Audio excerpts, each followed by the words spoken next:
மீள வைக்கும். மீள வைக்கும். மிருகமாக வாழக்கூடிய மனிதனை மனிதனாக மீள வைக்கும். இரண்டாவது வாழ வைக்கும். இரண்டாவது வாழ வைக்கும். மூன்றாவது ஆள வைக்கும், ஆட்சியை கொடுக்கும். நாலாவது சொர்க்கத்தில் நுழைய வைக்கும்.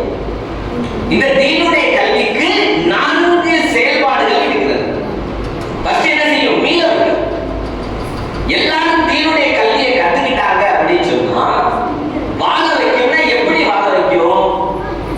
தம்பி ஏழையா இருப்பார், அண்ணனுக்கு செல்வம் வந்துடும். அண்ணனுடைய மனசுல என்ன கவலை இருக்கும் அப்படின்னா, என் தம்பி ஏழையாக கஷ்டப்படுவதை நான் பார்த்து கொண்டு இருந்தால் அல்லாஹ் நாளை கியாமத்துடைய நாளில் என்னை பிடித்து விடுவார் என்ற அந்த பயத்தினால் தம்பியை வாழ வைக்க இவர் முயற்சி செய்வார். ஹதீஸிலே வருகிறது, எவர் அண்டை வீட்டுக்காரர் பசியோடு இருக்க வயிறு புடைக்க உண்பாரோ அவர் உண்மையான முஸ்லிம் அல்ல. எப்படி?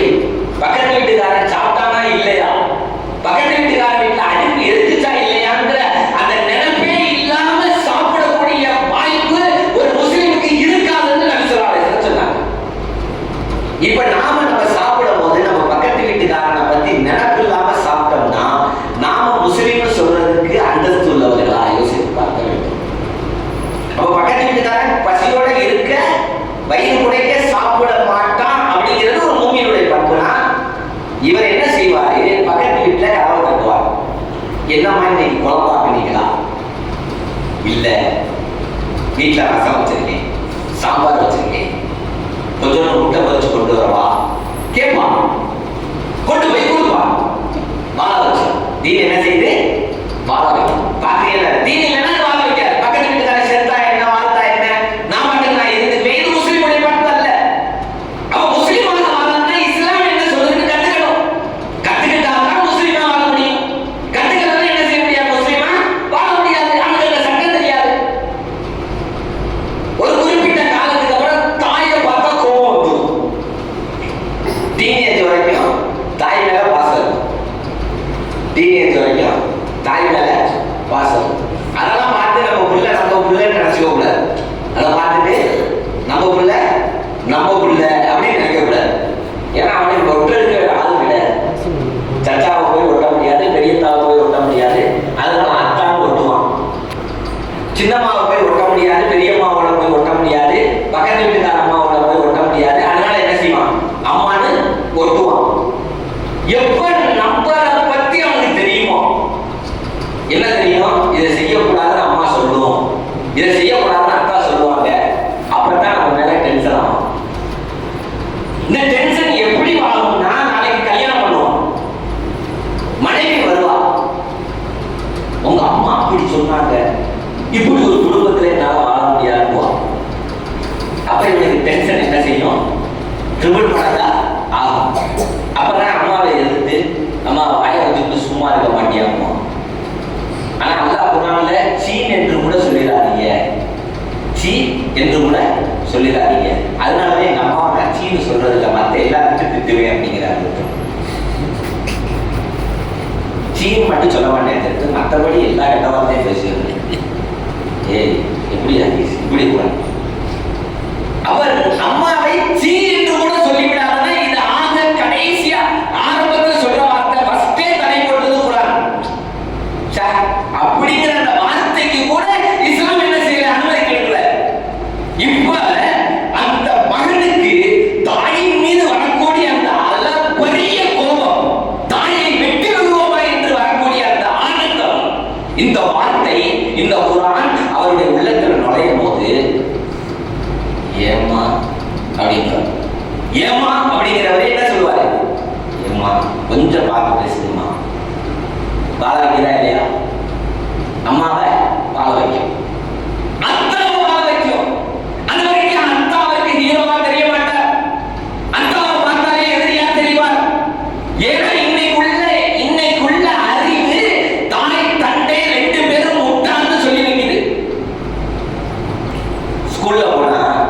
என்ன கேட்குறாங்க? நீங்க படிச்சிருக்கீங்களா? கேட்க போறது யார? மகனை. கேட்கிற கேள்வி யார்கிட்ட? தாய் தகப்பன்ட்ட. நீங்க படிச்சிருக்கீங்களா? நீங்க படிச்சிருக்கீங்களா? ரெண்டு பேரும் 8வது 6வது மகன் இப்படி பார்ப்பான். இந்த அக்கா அம்மா தூசோ, இந்த அக்கா அம்மாவுக்கு எதுவும் தெரியாதோ அப்படின்னு அப்ப முடிவு எடுப்பான்ல. கடைசி வரைக்கும் தெரியாதுங்கிற எண்ணத்திலே இருப்பான். ஆனா நல்லது கெட்டது தாய் தந்தையை விட வேற யாரும் சொல்லிக் கொடுக்க முடியாது. மனிதனுக்கு மட்டுமல்ல, உலகத்தில் உள்ள எல்லா ஜீவராசிகளுக்குமே தன்மை செய்யக்கூடிய பொறுப்பை அல்லாஹ் அந்த தாய்க்கும் தந்தைக்கும் தான் கொடுத்திருக்கான். ஒரு கோழி குஞ்சு வச்சுச்சுன்னா என்ன செய்யும்? பக்கத்து வீட்டுக்காரக்காவை கூப்பிட்டு, பக்கத்து வீட்டு இதுல கடாயில இருந்த கோழியை கூப்பிட்டு, கொஞ்ச நேரம் மேய்ச்சி கேட்டா, நான் டாக்டர் போயிட்டு வரேன் சொல்லுமா. கொஞ்ச நேரம் இந்த சனிகளை நீ பார்த்துக்க, நான் போயிட்டு வரேன் சொல்லுமா. அப்படிலாம் சொல்லலாம், நம்ம சொல்லுவோம். ஆனா கோழி என்ன செய்யாது? அதுதான் வளர்க்கும், அதுதான் நல்லது கெட்டது சொல்லி கொடுக்கும், அதுதான் கொத்தி விரட்டி விடும். எப்படி விரட்டி விடும்? இனி என் பக்கத்து வராத, நீ தான் உன் வாழ்க்கையை வாழ்ந்துக்கணும். தாய் தந்தையருக்கு தான் அந்த பொறுப்பு. நாம தான் நம்ம பிள்ளைகளுடைய நல்லது கெட்டதை பார்க்கணும். ராம்சன் இது அதாவது மிலிட்டன் ஸ்கூல்ல சொல்லி கொடுத்துருவாங்க, என் பிள்ளை நல்லா வாழ வச்சுருவாங்க. மிலிட்டன் ஸ்கூல் வாழ வைக்க மாட்டாங்க, உங்கள்கிட்ட காசு மட்டும் வாங்குவாங்க. இன்னைக்கு காலையில 6 மணி நேரம் என் புள்ள போய் உட்கார்ந்து இருக்கிறாங்க, என்ன படிச்சுட்டு வந்தாங்கிறத யாரு கேட்கணும்? தாய் தகப்பன் தான் கேட்கணும். ஒரு நாளைக்கு நானே ஒரு சிம்பிளா கேட்கிறேன், உங்களுடைய உங்க மனசாட்சி இருந்துட்டு 6 மணி நேரம் போய் உட்காரலாம் இல்லையா ஸ்கூல்ல? என்னைக்காவது ஒரு நாள் உங்க மகனை கூப்பிட்டு ஃபர்ஸ்ட் பீரியட் என்ன படிச்ச? ஒரு நாளைக்கு 400 ரூபாய் கட்டலாம். 1 லட்சம் ரூபாய்னா மாசத்துக்கு 10,000 ரூபாய். 22 நாளைக்கு தான் ஸ்கூல் நடக்குது. ஒரு நாளைக்கு 400 ரூபாய். இப்போ வீட்டில் எலக்ட்ரீஷியனை கூப்பிட்டு 400 ரூபாய் கொடுத்தோம்னா அதுக்கு தகுந்த வேலையை வாங்கிடுவோமா இல்லையா? எதுவுமே செய்யாம 400 ரூபாய் கேட்டா நம்மளும் கொடுக்க மாட்டான், அவனும் கேட்க மாட்டான். இதான் முறை. அப்படி கேட்டாலும் கொடுக்கவும் மாட்டான். இதான் உண்மை. இவன் ஸ்கூலுக்கு போயிட்டு வரேன், இன்னைக்கு போயிட்டு வந்ததுனால அவனுக்கு எவ்வளவு காசு ஆச்சு? 400 ரூபாய் கொடுத்துட்டோம். 400 ரூபாய் கொடுத்துட்டோம்னா அவன்கிட்ட கேட்கணுமா இல்லையா? ஃபர்ஸ்ட் பீரியட் என்ன பண்ண, என்ன விளங்குன, 2வது பீரியட் என்ன விளங்குன, 3வது பீரியட் என்ன விளங்குன, 6 மணி நேரம் இருந்து என்ன விளங்குன? இந்த 6 மணி நேரம் பத்தாம மேற்கொண்டு டியூஷனுக்கு ஒரு 2 மணி நேரம் கொடுத்து 10th 260 மார்க் வாங்குறானா, நீங்க எதுக்கு செலவழிக்கிறீங்கிறது எனக்கு தெரியல. நாம எதுக்கு செலவழிக்கிறோம்ன்றது நமக்கு புரியல. அருமையான தாய்மார்களே, சகோதரிகளே, தீன் வந்தால் மட்டும்தான் உங்க பையன் மிருக வாழ்க்கையிலிருந்து மனித வாழ்க்கைக்கு மீறுவான். நம்ம மீறுவோம். நம்மள்கிட்ட தீன் வந்தாக்க நம்மளால மீற முடியும். தீன் வரலன்னா நம்மளும் மீற மாட்டோம். எனக்கு என் தம்பிக்கு சட்டை நடத்துவோம். நான் என் தம்பி போய் அசலாம் அழைக்கும் சொல்ல முடியாது, அழைக்கும் சலாம் சொல்ல முடியாது. உண்மையா இல்லையா?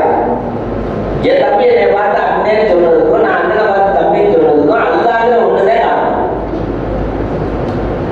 அல்லது ஒரு கஷ்டம்னா நான் ஓடி போறதுக்குமா, எனக்கு ஒரு கஷ்டம்னா அவன் ஓடி வர்றதுக்கு எதுதான் காரணம்?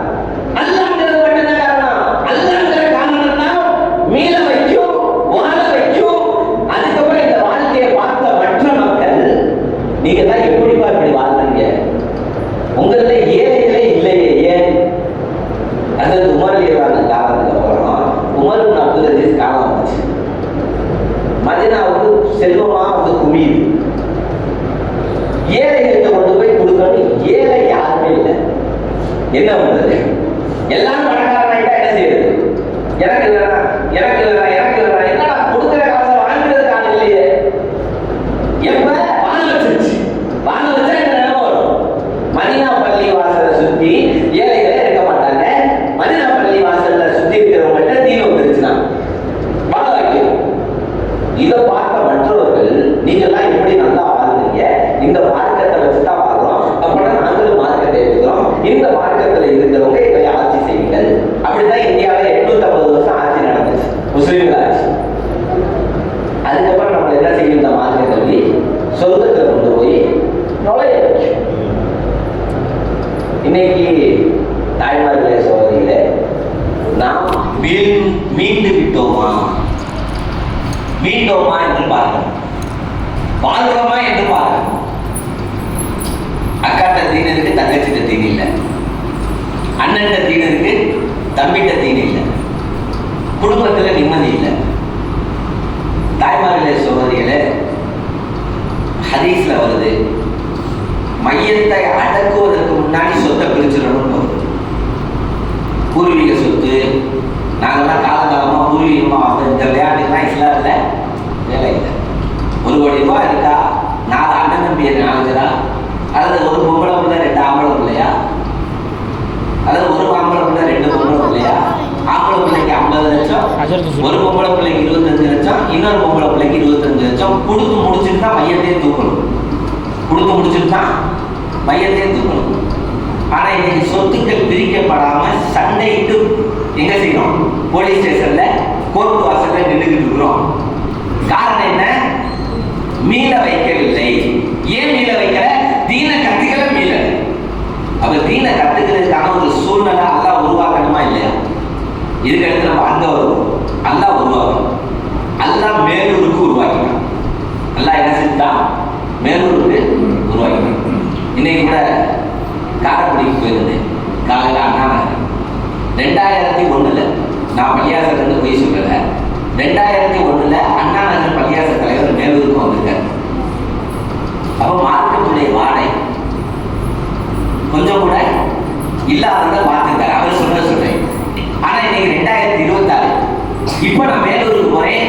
ஒவ்வொரு வீட்டிலையும் வாசல்ல திற தொங்குதுங்கிறார். ஒவ்வொரு வீட்டு வாசலையும் திற தொங்குது. திற தொங்குதுன்னா என்ன ஆயிடுச்சு? அங்க தீன் வந்துருச்சுன்னு அர்த்தம். தீன் உள்ள வீட்டுல திற தொங்கும், தீன் இல்லாத வீட்டுல திற தொங்காது. அப்ப மேலூர் ஃபுல்லா திற தொங்குறதுக்கான காரணம் என்ன? அல்லாஹ்வுடைய கிருபையில மார்க்க கல்வியை கற்றுக் கொடுக்கக்கூடிய ஒரு மாஹூலை அல்லாஹ் தஆலா மேலூர்ல உருவாக்கிட்டான். மதினாப்பள்ளியில உருவாக்கிட்டான்.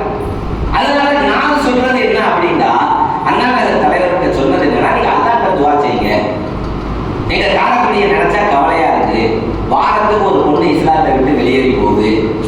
வாரத்துக்கு ஒரு பொண்ணு இஸ்லாத்தை விட்டு வெளியேறி போய் சகோதர மதத்தவர்களோடு திருமணம் செய்து கொள்கிறது. இதை என்ன பண்றதுன்னு எனக்கு தெரியல அப்படின்னு அழுகும் போது நான் சொன்ன வார்த்தை, அல்லாஹ்ட்ட துஆ செய்யுங்க.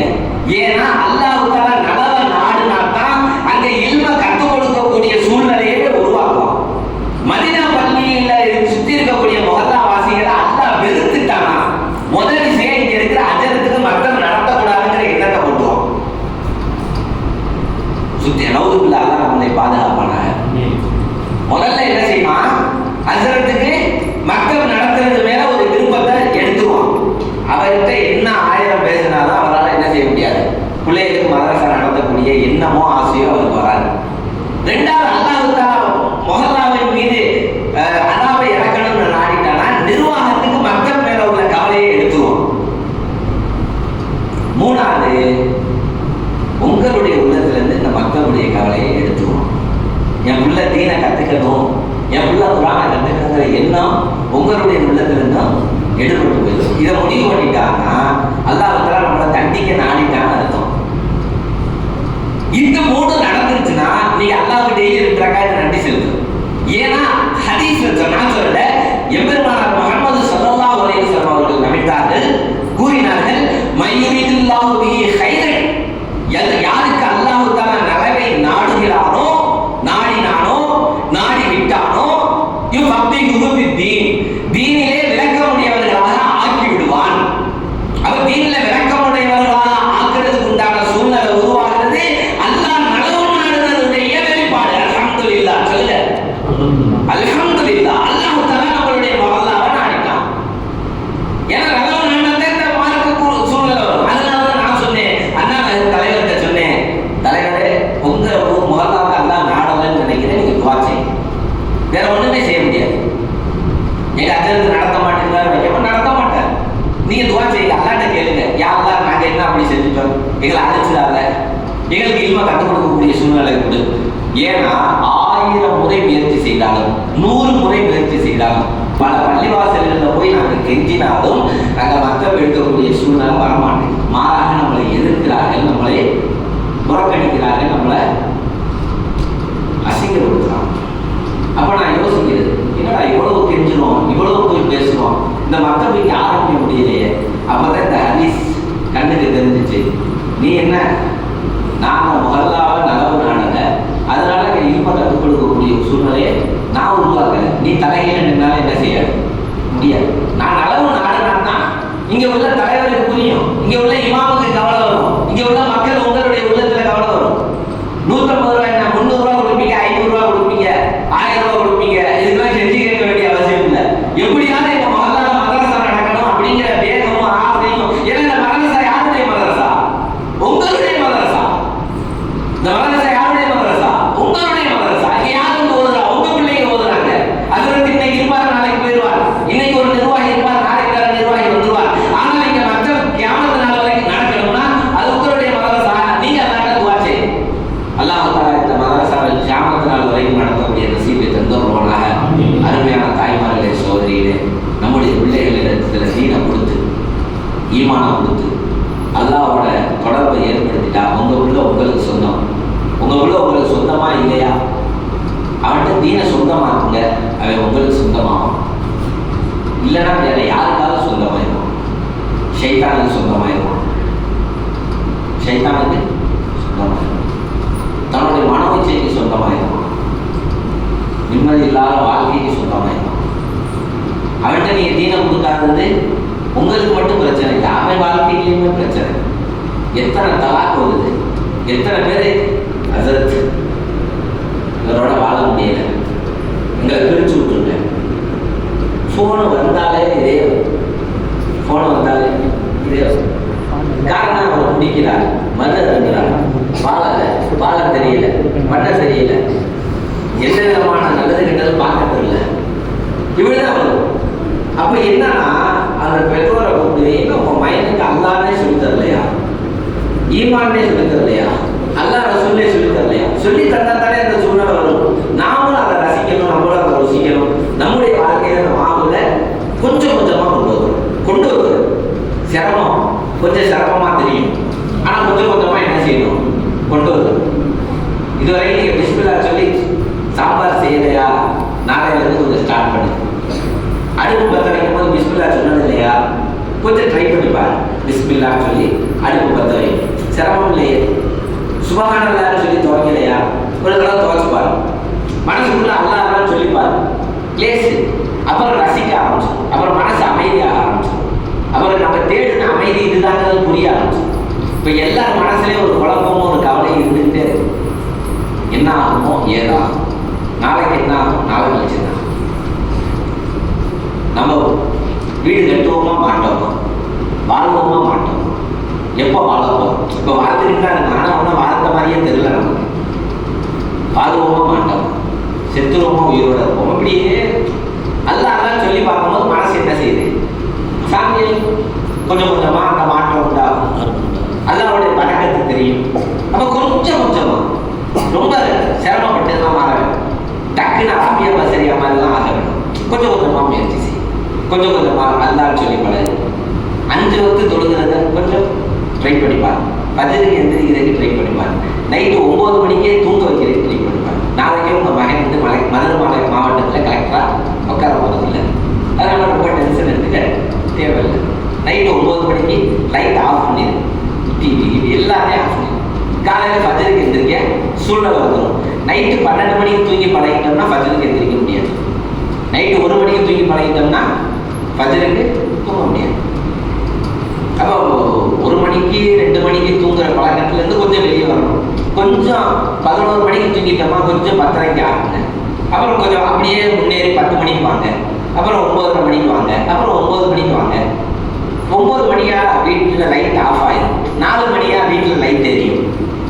இப்படி ஒரு பழக்கத்துக்கு வரணும். கொஞ்சம் கொஞ்சமா கொஞ்சம் கொஞ்சமா கொஞ்சம் கொஞ்சமா. ஆனால் மாறித்தான், வேற வழியில் மாறாம அடைய முடியாது. மாறித்தான் கொஞ்சம் கொஞ்சமா மாறி ட்ரை பண்ணோம்னா டைனி சேஞ்சஸ் ரிமார்க்கபிள் ரிசல்ட்ஸ்.